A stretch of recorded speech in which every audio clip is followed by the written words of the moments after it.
अस्सलाम वालेकुम जी, सत श्री अकाल, प्रणाम। ਚੱਕ ਨੰਬਰ 372 ਵਿੱਚ ਆਏ ਆ ਜੀ। ਇੱਥੇ ਇੱਕ ਬੜੀ ਹੀ ਮਜਬੂਰ ਫੈਮਿਲੀ ਆ, ਜਿਹੜੇ ਹਾਲਾਤ ਆ ਮੌਜੂਦਾ ਉਹਦੇ ਵਿੱਚ, ਤੇ ਆਪਣੇ ਘਰ ਦੀ ਰੋਟੀ ਜਿਹੜੀ ਹੈ ਨਾ ਉਹ ਤੋਰਨੀ ਬੜੀ ਔਖੀ ਹੋਈ ਆ। ਮਸਾਂ ਹੀ ਪੂਰਾ ਉਤਰ ਹੁੰਦਾ ਆ, ਉੱਪਰਨਾ ਮੁਸ਼ਕਲ ਆ, ਤੇ ਉੱਪਰੋਂ ਦੀ ਕੋਈ ਜ਼ਹਿਮਤ ਪੈ ਜਾਵੇ ਜਾਂ ਕੋਈ ਇਸ ਤਰ੍ਹਾਂ ਦਾ ਮਸਲਾ ਬਣ ਜਾਵੇ ਤਾਂ ਫਿਰ ਤਾਂ ਬਿਲਕੁਲ ਹੀ ਬੇਬਾਸੀ ਹੋ ਜਾਂਦਾ ਬੰਦਾ। ਤੇ ਇਸੇ ਤਰ੍ਹਾਂ ਇਸ ਖਾਨਦਾਨ ਨਾਲ ਹੋਇਆ। ਦਿਹਾੜੀ ਕਰਦਾ ਸੀ ਬੰਦਾ, ਆਪਣੀ ਜਿੰਨੇ ਕੁ ਜੋਗਾ ਹੈਗਾ ਸੀ ਕਰਦਾ ਸੀ। ਅਚਾਨਕ ਬੱਚੀ ਦਾ ਮਸਲਾ ਬਣ ਗਿਆ, ਉਹਦੇ ਆਪਰੇਸ਼ਨ 2-3 ਇਕੱਠੇ ਪੈ ਗਏ ਉੱਪਰੋਂ ਥੱਲੇ। ਇਸ ਟਾਈਮ ਜਿਹੜੇ ਨਾ ਹਾਲਾਤ ਇਹ ਆ ਵੀ ਜਿਹੜੇ ਮਹੱਲੇਦਾਰਾਂ ਕੋਲ ਲਏ ਸੀ ਤਾਂ ਉਹ ਹੁਣ ਮੰਗਣ ਡਏ ਆ, ਤੇ ਅੱਗੋਂ ਆਪਰੇਸ਼ਨ ਇੱਕ ਹੋਰ ਕਰਾਉਣਾ ਆ। ਤੇਜ ਭਾਈ, ਮਸਲਾ ਕੀ ਬਣਿਆ? ਇਹਦੇ ਕੰਨ ਦਾ ਤੇ ਨੱਕ ਦਾ ਸੀ ਜੀ, ਹੁਣ ਗਲੇ ਦਾ ਵਾ। ਅੱਛਾ। ਤੇ ਨੱਕ ਦੀ ਜਿਹੜੀ ਨਾ ਗਦੂਦ ਇੱਧਰ ਨੂੰ ਨਿਕਲੀ ਆ, 3 ਗਦੂਦਾਂ ਨਿਕਲੀਆਂ। ਅੱਛਾ, 3 ਗਦੂਦਾਂ ਨਿਕਲੀਆਂ। ਹਾਂਜੀ, ਮੋਬਾਈਲ ਦੇ ਵਿੱਚ ਵੀ ਅਸੀਂ ਰੱਖੀਆਂ 3 ਗਦੂਦਾਂ।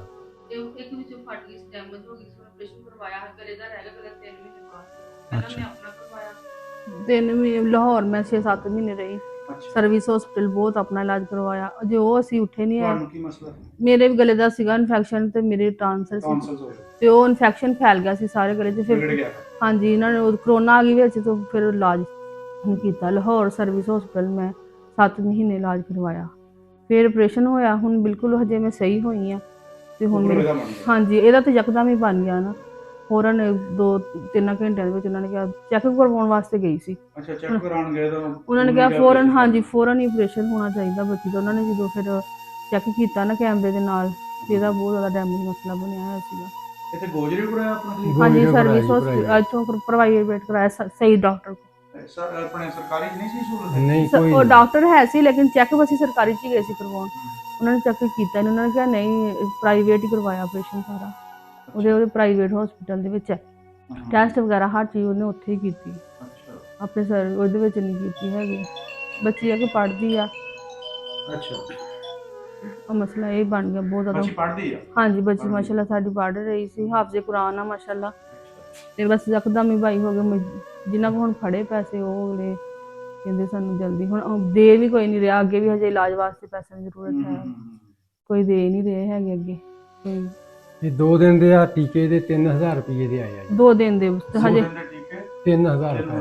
ਹਾਂਜੀ ਹਾਂਜੀ, ਤਾਂ ਗਾਂ ਹਜੇ 1 ਮਹੀਨਾ ਟੀਕੇ ਲਵਾਉਣੇ ਆ। 1 ਮਹੀਨਾ ਟੀਕੇ ਲਾਉਣੇ ਹਾਂਜੀ, ਤੇ 2 ਦਿਨਾਂ ਦੇ 3000? 3000 ਅਸੀਂ ਬੜੇ ਪਰੇਸ਼ਾਨ ਬੈਠੇ ਆ। ਉਹ ਟੀਕੇ 6 ਟੀਕੇ 1 ਦਿਨ 'ਚ ਲੱਗ ਗਏ ਬੱਚੀ ਦੇ। ਦਵਾਈ ਮੈਡੀਸਨ ਕੋਈ ਨਹੀਂ, ਟੀਕੇ ਦੇ ਸਿਰ ਦੇ ਜ਼ਰੀਏ ਨਾ। ਟੀਕੇ ਨਾਲ ਖੁਸ਼ ਕਰਨ? ਹਾਂਜੀ, ਉਹ ਟੀਕੇ ਹੀ ਲਗਾ ਰਹੇ। ਕੋਈ ਸਾਡੇ ਇੱਥੇ ਮੁਲਕ ਦੇ ਵਿੱਚ ਜਿਹੜੀਆਂ ਦਵਾ ਸਾਹਿਬ ਕੰਪਨੀਆਂ ਨਾਲ ਜੀ, ਇਹਨਾਂ ਨੇ ਵੀ ਲੁੱਟਮਾਰ ਕੀਤੀ ਹੈ। ਡਾਕਟਰਾਂ ਦੀ ਆਪਣੇ ਮਨਪਸੰਦ ਸਟੋਰਾਂ ਤੋਂ ਹੋਰ ਕਿਤੇ ਮਿਲ ਵੀ ਨਹੀਂ ਰਹੀ। ਉਹਦੇ ਸਟੋਰ ਹੋਰ ਤੋਂ ਮਿਲਦੀ ਮਿਲਦੀ ਵੀ ਉੱਥੇ ਨਹੀਂ, ਮਿਲਣੀ ਆ ਜੀ। ਉਹ ਹੀ ਨਹੀਂ ਮਿਲ ਰਹੀ। ਹੋਰ ਗਰੀਬ ਆਦਮੀ ਲਈ ਬਹੁਤ ਔਖਾ। ਹਾਂਜੀ, ਬਹੁਤ ਮੁਸ਼ਕਲ ਇਹ ਹੈ। ਬੜੇ ਖੁਦਦਾਰ ਜਿਹੇ ਬੰਦੇ ਆ ਜੀ, ਆਪਣੀ ਮਿਹਨਤ ਕਰਕੇ ਕਮਾਈ ਕਰਕੇ ਖਾਣ ਵਾਲੇ ਬੰਦੇ ਆ, ਆਪਣਾ ਬੱਚਿਆਂ ਦਾ ਪੇਟ ਪਾਲਣ। ਲੇਕਿਨ ਮਜਬੂਰੀ ਇੰਨੀ ਬਣ ਗਈ ਤੇ ਇਹਨਾਂ ਨੂੰ ਦੇਖੋ ਜੀ, ਇਸ ਤਰ੍ਹਾਂ ਵੀਡੀਓ ਬਣਾਉਣੀ ਕੋਈ ਸੌਖੀ ਨਹੀਂ ਹੈਗੀ। ਆਪਣਾ ਮਨ ਮਾਰ ਕੇ, ਆਪਣਾ ਸਾਰਾ ਕੁਝ ਕਰਕੇ ਫੇਰ ਕਰਨੀ ਪੈਂਦੀ ਹੈ। ਤੇ ਬਾਕੀ ਸਾਡੀ ਅਪੀਲ ਆ ਤਮਾਮ ਦੋਸਤਾਂ ਅੱਗੇ, ਜਿਹੜੇ ਬੰਦੇ ਇਹ ਸਮਝਦੇ ਆ ਵੀ ਜਿਹੜੇ ਮਾੜੇ ਲੋਕ ਨੇ ਦੁਨੀਆ ਤੇ, ਤਾਂ ਉਹਨਾਂ ਤੇ ਸਾਨੂੰ ਹੱਥ ਰੱਖਣਾ ਚਾਹੀਦਾ ਹੈ। ਹਾਂਜੀ, ਬਿਲਕੁਲ। ਉਹ ਇਹਨਾਂ ਦੇ ਜ਼ਰੂਰ ਸੋਚਣ। ਆ ਦੇਖੋ ਵਿਚਾਰੇ ਰੋ ਰਹੇ ਆ। ਹਾਂਜੀ, ਪਰੇਸ਼ਾਨੀ ਦੀ ਹਾਲਾਤ ਤੋਂ ਜ਼ਿਆਦਾ ਬੇਵਸ ਕੋਈ ਹੋਰ ਨਹੀਂ ਹੋ ਸਕਦਾ। ਅਸੀਂ ਤਮਾਮ ਆਪਣੇ ਦੋਸਤਾਂ ਅੱਗੇ ਅਪੀਲ ਕਰਦੇ ਹਾਂ ਕਿ ਇਹਨਾਂ ਦੇ ਇਸ ਮਾੜੇ ਟਾਈਮ ਦੇ ਵਿੱਚ ਇਹਨਾਂ ਦੇ ਨਾਲ ਕਰਨ। ਪਾਕਿਸਤਾਨ ਚੋਂ ਵੀ, ਪਾਕਿਸਤਾਨ ਤੋਂ ਬਾਹਰੋਂ ਵੀ ਸਾਡੇ ਸਰਦਾਰ ਵੀ ਜਿਹੜੇ ਉਹ ਬਹੁਤ ਇਸ ਚੀਜ਼ ਦੇ ਵਿੱਚ ਅੱਗੇ ਆ। ਉਹਨਾਂ 'ਚ ਇਨਸਾਨੀਅਤ ਮੈਂ ਸਮਝਦਾ। ਦੇਖੋ ਬੇਸ਼ੱਕ ਤੁਹਾਨੂੰ ਬੁਰੀ ਲੱਗੇ ਆਪਣੇ ਲੋਕਾਂ ਨੂੰ, ਲੇਕਿਨ ਉਹਨਾਂ 'ਚ ਇਨਸਾਨੀਅਤ ਮੈਂ ਚੀਜ਼ ਨੋਟ ਕੀਤੀ। ਹਾਂਜੀ, ਬਿਲਕੁਲ ਜੀ, ਉਹਨਾਂ 'ਚ ਇਨਸਾਨੀਅਤ ਹੈ। ਉਹਨਾਂ ਦੀ ਇਨਸਾਨੀਅਤ ਤੁਹਾਡੇ ਸਾਹਮਣੇ ਹੈ, ਲੋਕਾਂ ਦੀ ਮਦਦ ਕਰਦੇ ਆ ਜੀ, ਬਿਲਕੁਲ। ਠੀਕ ਹੈ ਜੀ। ਤੇ ਮੇਰਾ ਖਿਆਲ ਹੈ ਕਿ ਤੁਹਾਡੀ ਵੀਡੀਓ ਦੇ ਵਿੱਚ ਤੁਹਾਡੇ ਨਾਲ ਜ਼ਰੂਰ ਮੋਢਾ ਲਾਉਣਗੇ। ਬਾਕੀ ਦੁਆ ਆ ਕਿ ਅੱਲਾਹ ਪਾਕ ਕਦੇ ਕਿਸੇ ਦਾ ਮੁਹਤਾਜ ਨਾ ਕਰੇ, ਕਿਸੇ ਦਾ ਮੁਹਤਾਜ ਲੋੜ ਦੀ ਲੋੜ ਨਾ।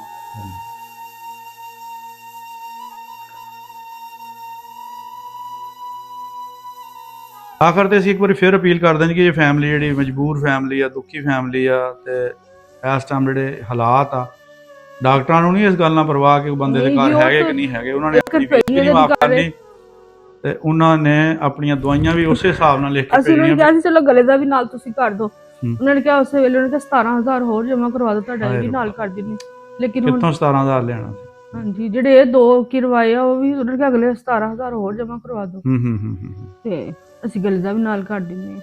ਉਹ ਹੁਣ ਦੁਬਾਰਾ ਕਰਵਾਉਣਾ। ਬਸ ਇਹ ਬੈਠੇ ਠੀਕ। ਬਿਠਾਏ ਮੁਸੀਬਤ ਪੈ ਗਈ। ਹਾਂਜੀ ਕੋਈ ਨਹੀਂ ਜੀ, ਰੱਬ ਨੇ ਦੂਰ ਕਰਨੀ ਆ, ਰੱਬ ਨੇ ਇਨਸਾਨਾਂ 'ਚ ਵਸਣਾ, ਇਨਸਾਨਾਂ ਨੇ ਹੀ ਤੁਹਾਡੇ ਨਾਲ ਆ ਕੇ ਖੜਾ ਹੋਣਾ, ਮੋਢਾ ਲਾਣਾ। ਤੇ ਉਮੀਦ ਕਰਦੇ ਹਾਂ ਕਿ ਸਾਡੇ ਜਿੱਦਾਂ ਪਹਿਲੇ ਵਕਤ ਮਤਲਬ ਜਿੰਨੀਆਂ ਵੀ ਵੀਡੀਓ ਬਣਾਈਆਂ ਉਹਨਾਂ 'ਚ ਹੈਲਪ ਕੀਤੀ, ਇਹਦੇ ਵਿੱਚ ਵੀ ਲਾਜ਼ਮੀ ਕਰਨਗੇ ਜੀ।